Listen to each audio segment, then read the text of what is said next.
SV6 news కు స్వాగతం. ముందుగా హెడ్లైన్స్.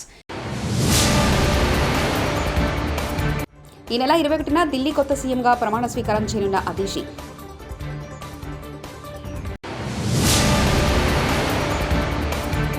కాంగ్రెస్ పార్టీకి కేటీఆర్ డెడ్లైన్.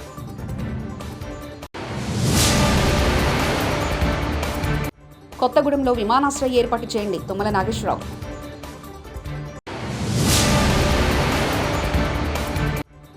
బెంగళూరులో జానీ మాస్టర్ను అదుపులో తీసుకున్న పోలీసులు.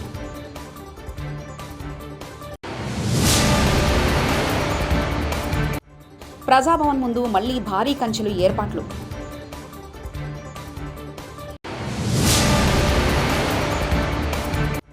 టీచర్లు కావాలని రోడ్లెక్కిన విద్యార్థులు. పెన్షన్ ఖాతాలో పెట్టుబడి పెట్టడం ద్వారా తల్లిదండ్రులు తమ పిల్లల భవిష్యత్తు కోసం పొదుపు చేసేందుకు వీలు కల్పించే నేషనల్ పెన్షన్ స్కీమ్ వాత్సల్యను బుధవారం కేంద్ర ఆర్థిక మంత్రి నిర్మలా సీతారామన్ ప్రారంభించారు. తల్లిదండ్రులు ఎన్పీఎస్ వాత్సల్య ఖాతాను ఆన్లైన్ లేదా బ్యాంకు లేదా పోస్టాఫీసులో తెరవచ్చు. కనీసం ₹1000తో వాత్సల్య ఖాతాను ప్రారంభించవచ్చు. వార్షికంగా కనీసం ₹1000 జమ చేయవచ్చు. గరిష్ట మొత్తంపై పరిమితి లేదు. ఎన్పీఎస్ ఖాతాల నుంచి ఉపసంహరించుకోవడానికి సంబంధించిన మార్గదర్శకాలను ఖరారవుతున్నాయి.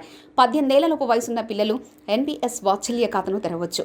18 ఏళ్లు నిండాక ఆ ఖాతా రెగ్యులర్ ఎన్పీఎస్ ఖాతాగా మారిపోతుంది. 60 ఏళ్ల వయసు వచ్చిన తర్వాత నుంచి ఖాతా నుంచి పెన్షన్ అందుతుంది.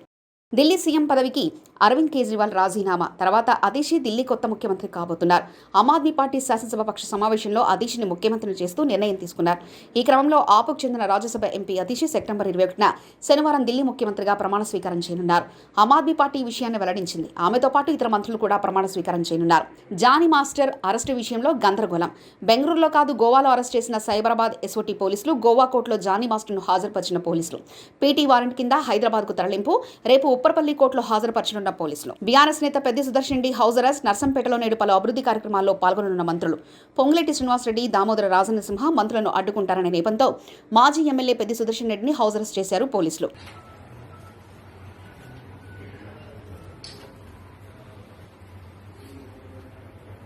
కొత్తగూడెంలో విమానాశ్రయం ఏర్పాటు చేయండి కేంద్ర మంత్రి రామ్మోహన్ నాయుడు కలిసిన మంత్రి తుమ్మల నాగేశ్వరరావు.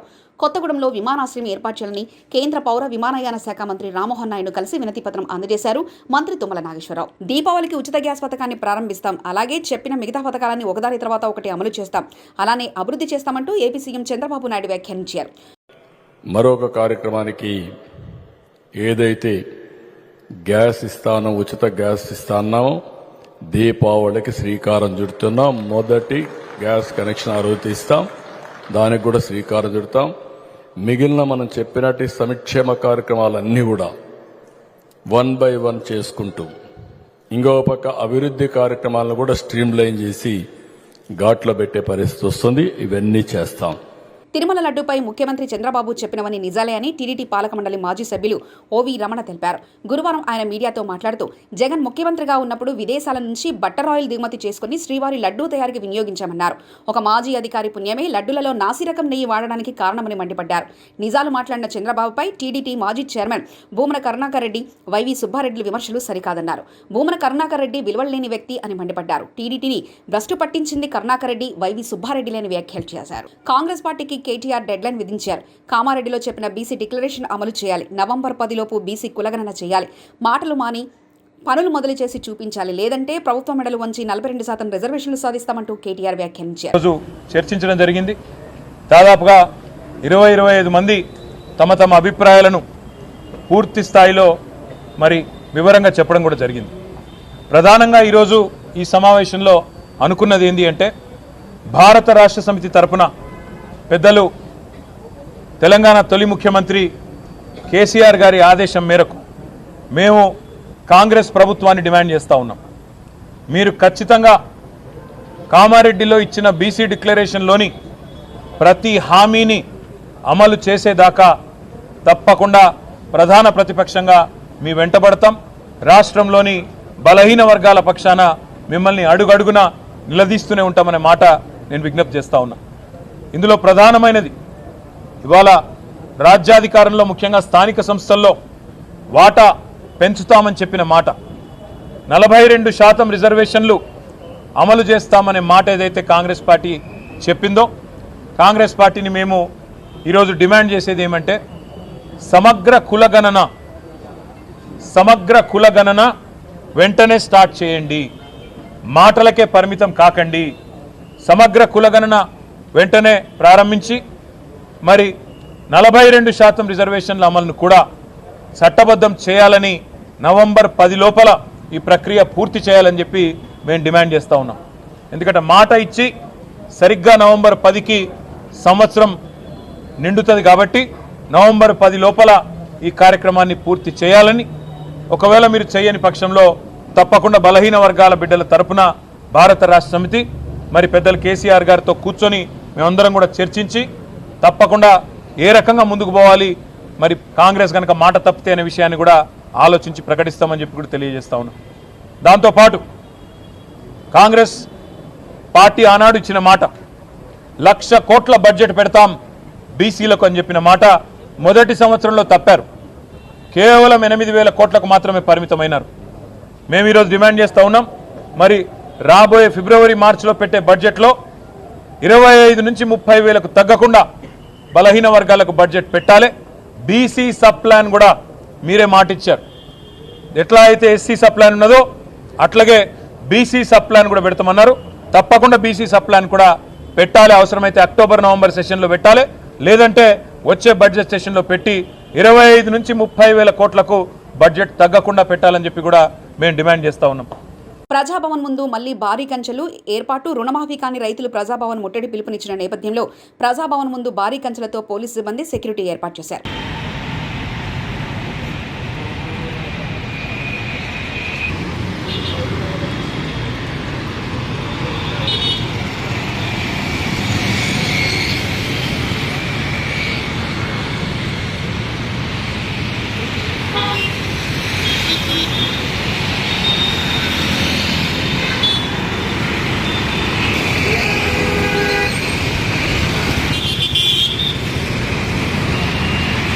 టీచర్లు కావాలని రోడ్డెక్కిన విద్యార్థులు. మాకు ఉపాధ్యాయులు లేరు, పరీక్షల్లో ఫెయిల్ అయితే ఎవరిది బాధ్యత? రోడ్డుపై బైఠాయించి విద్యార్థుల నిరసన.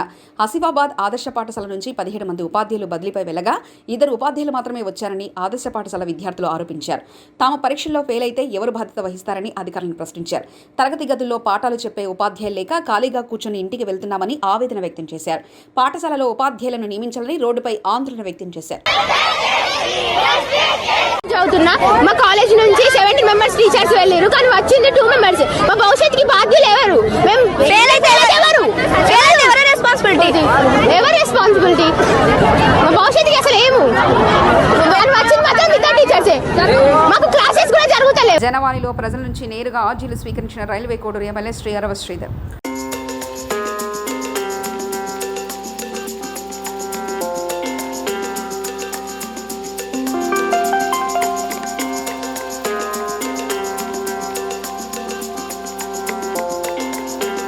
వైఎస్ఆర్సీపీ కేంద్ర కార్యాలయంలో శ్రీకాకుళం జిల్లా వైఎస్ఆర్సీపీ నేతలతో పార్టీ అధ్యక్షులు వైఎస్ జగన్ సమావేశం.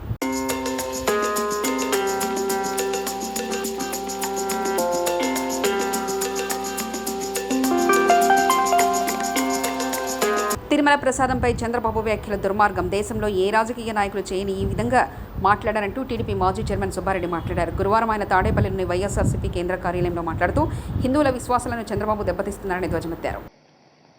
చూసిన తర్వాత నేను అప్పుడే చెప్పాను, ఇంతకన్నా నీచమైన ఘోరమైన కార్యక్రమం ఒకటి ఉండదు. నేను వెంకటేశ్వర స్వామిని నమ్ముతున్నాను, మీరు కూడా వెంకటేశ్వర స్వామి భక్తుడని చెప్తారు కాబట్టి రండి ప్రమాణ స్వీకారం. నేను చేయటానికి సిద్ధంగా ఉన్నా. వెంకటేశ్వర స్వామి పాదాల చెంత ప్రమాణం చేస్తాను. నేను నా కుటుంబంతో సహా వచ్చేస్తాను. మా పాలనలో ఎటువంటి చంద్రబాబు నాయుడు గారు ఆరోపణ చేసినట్టు ఎటువంటి అక్రమాలు, నీచమైన కార్యక్రమాలు జరగలేదు. మీరు ఏదైతే నింద మోపారో మీరు దాన్ని కట్టుబడిన పని అయితే రండి, మీరు కూడా ప్రమాణం చేసి చెప్పండి. లేదా మీరు భక్తుల మనోభావాలు దెబ్బతినే విధంగా చేసిన దానికి మేము చట్టపరంగా, న్యాయపరంగా ఏం చర్యలు తీసుకోవాలో ఆ కార్యక్రమం చేస్తాం. ఎందుకంటే 100 రోజుల పాలనలో చెప్పిన హామీలు అమలు చేయలేదు. వివిధ కార్యక్రమాలు చెప్పి అధికారంలోకి వచ్చి ఏ విధంగా ఎలక్షన్లకు ముందు మా ప్రభుత్వంపై మా పార్టీపై దుష్ప్రచారం చేశారో అదేవిధంగా ఇప్పుడు వీళ్ళ వైఫల్యాలు కప్పుచ్చుకోవడం కోసం ఈ దుష్ప్రచారం, మరీ ఎంత ఘోరమైన దుష్ప్రచారం అంటే భారతదేశంలోనే కాదు ప్రపంచవ్యాప్తంగా ఉండే హిందువుల మనోభావాలు దెబ్బతినే విధంగా ఈ దుష్ప్రచారానికి తెరలేపారు. హిందువులు, ప్రపంచవ్యాప్తంగా ఉన్న హిందువుల్లో ఇది ఒక ఇదిగా భావించే పరిస్థితి వచ్చింది. రాత్రి నుంచి నేను చూసిన వెంటనే రియాక్ట్ అయ్యాను. దాని మీద ప్రమాణ స్వీకారం చేద్దామని చెప్పడం జరిగింది. ఇప్పుడు వివరంగా ఏ విధంగా గత 5 సంవత్సరాల మా పాలనలో స్వామివారి నైవేద్యాలు పెట్టడంలో కానివ్వండి, భక్తులకు ఇచ్చే లడ్డూలు తయారు చేయటంలో కానివ్వండి, ఏ విధంగా నాణ్యతను పాటించాము, ఏ విధంగా 2014 నుంచి 15 వరకు వాళ్ళు చేయని కార్యక్రమాలు కూడా మేము 2019 నుంచి 24 వరకు చేశాము, కొన్ని వివరాలు మీకు తెలియజేయడం కోసం ఈరోజు ఈ ప్రెస్ కాన్ఫరెన్స్ ద్వారా చెప్పడం జరుగుతుంది. మా ప్రభుత్వం అధికారంలోకి రాకముందు 2019లో 2014 నుంచి 15 వరకు ఏదైతే సిస్టమ్ ఉందో, ఎందుకంటే మెయిన్ ఇక్కడ కావాల్సింది ఘీ, కౌ ఘీ ప్రొక్యూర్ చేసే సిస్టమ్ ఏదైతే ఉందో అదే లడ్డు తయారీలోకి వాడే కౌ ఘీ కానివ్వండి, మిగతా ఇంగ్రీడియంట్స్ కానివ్వండి, ఏ సిస్టమ్ అయితే 2014 నుంచి 15 వరకు ఉందో అదే సిస్టమ్ మేము అధికారంలోకి వచ్చినా కూడా 2024 వరకు వివిధ మార్పులు ఇంప్రూవ్మెంట్స్ చేసుకుంటూ పోయామే కానీ అదే సిస్టమ్ కంటిన్యూ అయ్యాను. మా ప్రభుత్వం రాకముందు ఎవరైతే ఈఓగా ఉన్నారో అక్కడ అనిల్ సింగార్ గారు, ఆయనే మా ప్రభుత్వం వచ్చినా కూడా 1.5 year ఈఓగా ఉన్నాడు. ఇంకా మేము భక్తులకు మెరుగైన సౌకర్యాలు చేయటం కోసం, పవిత్రతను కాపాడుకోవటం కోసం ఎన్ని మెరుగైన కార్యక్రమాలు చేశాము అంటే ఇందులో 2 భాగాలు ఆయన నిన్న మోపిన నెపాల్లో, ఒకటి స్వామివారికి సమర్పించే నైవేద్యంలో కల్తీ కార్యక్రమాలు జరుగుతున్నాయి అని చెప్పి నెపం మోపారు. స్వామివారికి సమర్పించే నైవేద్యం సుమారుగా రోజుకి 5 నుంచి 7 సార్లు ఏదో నైవేద్యాలు సమర్పించేదానికి ఉంటుంది. దానికి ఎవ్రీ డే 60 kgs ఆఫ్ ఘీ అవసరం ఉంటుంది. మా ప్రభుత్వం రాకముందు ఆ ఘీ, మా ప్రభుత్వం వచ్చినా కూడా కొన్నాళ్ళు ఆ ఘీతోనే స్వామివారికి నైవేద్యాలు, ఆ ఇంగ్రీడియంట్స్తోనే స్వామివారికి నైవేద్యాలు ఏదైతే అప్పుడు సప్లైస్ తీసుకుంటామో వాటితోనే చేసే కార్యక్రమం జరుగుతుంది. గత 3 సంవత్సరాల నుంచి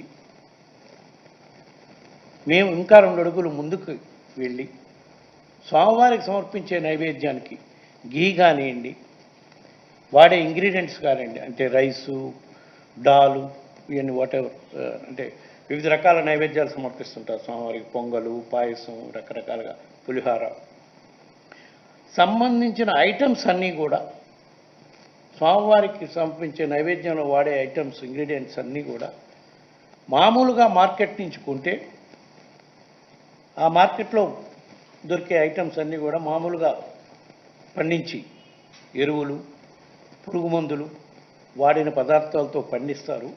వాటి వల్ల స్వామివారికి విషపూరితమైన నైవేద్యం సమర్పించే పరిస్థితి ఉంది. దీన్ని మార్పు చేయాలని చెప్పి టోటల్ ఆర్గానిక్ ఇంగ్రీడియంట్స్తో ఇంక్లూడింగ్ ఘీ, ఆర్గానిక్ దేశీ కౌ ద్వారా వచ్చిన ఘీతోనే గత 3 సంవత్సరాల నుంచి కూడా స్వామివారికి నైవేద్యాలు సమర్పిస్తున్నాం. దానికి ఎగ్జాంపుల్, ఆ స్వామివారికి నైవేద్యాలు సమర్పించే ఘీకి ప్రత్యేకంగా ప్యూర్ దేశీ కౌస్ నుంచి ఘీ తీసే గోశాల రాజస్థాన్లో ఉంది, ఫతేపూర్లో. అక్కడ సుమారుగా 10,000 దేశీ కౌస్ ఉంటాయి. వాళ్ళ దగ్గర నుంచి ఘీ సప్లై తీసుకొని మేము కొనలేం కాబట్టి, ఎందుకంటే మన దగ్గర టెండర్ సిస్టమ్ ఫాలో కావాలి, కొనలేం కాబట్టి డోనర్స్ సహాయంతో ఎవ్రీ డే 60 kgs ఘీ ఆ రాజస్థాన్ దీని నుంచి ఘీ తీసుకొచ్చి స్వామివారికి నైవేద్యానికి సమర్పించారు.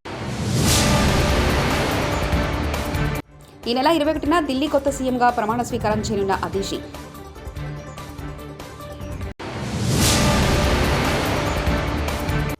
కాంగ్రెస్ పార్టీకి కేటీఆర్ డెడ్లైన్.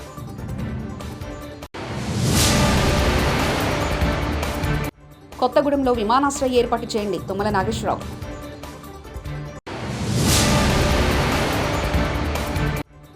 బెంగళూరులో జానీ మాస్టర్ను అదుపులో తీసుకున్న పోలీసులు.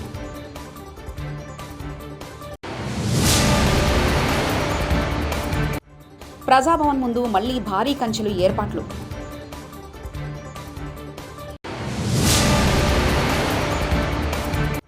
టీచర్లు కావాలని రోడ్లెక్కిన విద్యార్థులు. ఇవి బులెటిన్ విశేషాలు. చూస్తూనే ఉండండి SV6 న్యూస్.